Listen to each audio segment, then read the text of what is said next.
بسم اللہ الرحمن الرحیم۔ السلام علیکم ورحمۃ اللہ وبرکاتہ۔ ناظرین گرامی، ایک ایسا واقعہ جب ایک بھیڑیے نے چرواہے کو حضور صلی اللہ علیہ وآلہ وسلم کی آمد کی ایک ایسی بات بتائی جسے سن کر آپ کا ایمان تازہ ہو جائے گا۔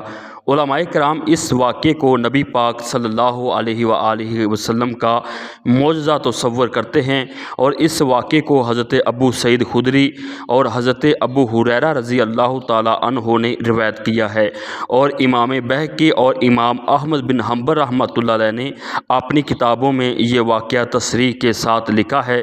علامہ نور بخش توکلی رحمۃ اللہ علیہ سیرت رسول عربی میں لکھتے ہیں کہ ایک دفعہ ایک بھیڑیا چرواہے کی بکریوں کے پاس آیا اور ان میں سے ایک بکری اٹھا کر لے گیا۔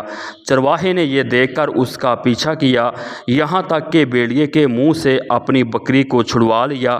بھیڑیا ایک ٹیلے پر چڑھ گیا اور چرواہے کو کہنے لگا کہ تم نے میرے منہ سے میرا رزق چھین لیا ہے جو کہ اللہ تعالیٰ نے مجھے عطا کیا ہے۔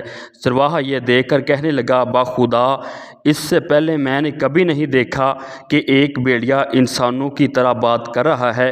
بھیڑیے نے جواب دیا کہ اس سے عجیب تر بات یہ ہے کہ ایک آدمی یعنی نبی پاک صلی اللہ علیہ وآلہ وسلم دو میدانوں کے درمیان واقع نخلستانوں میں یعنی مدینہ میں بیٹھے ہیں، جو کچھ ہو چکا ہے اور جو ہونے والا ہے اس کی خبریں لوگوں کو دے رہے ہیں۔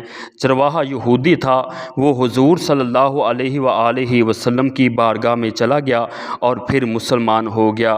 پھر اس چرواہے نے بھیڑیے کا یہ واقعہ حضور صلی اللہ علیہ وآلہ وسلم سے بیان کیا، اور پھر آپ صلی اللہ علیہ وآلہ وسلم نے اس واقعے کی تصدیق بھی کی۔ تو ناظرین کرام، اس طرح کی ایک اور روایت ہمیں ملتی ہے جس میں صحابی رسول حضرت احبان بن اوس رضی اللہ تعالی عنہ بیان کرتے ہیں کہ میں اپنی بکریوں کے پاس تھا کہ ایک بھیڑیا آیا اور اس نے مجھ سے کلام کیا، یعنی حضور صلی اللہ علیہ وآلہ وسلم کے متعلق باتیں کی۔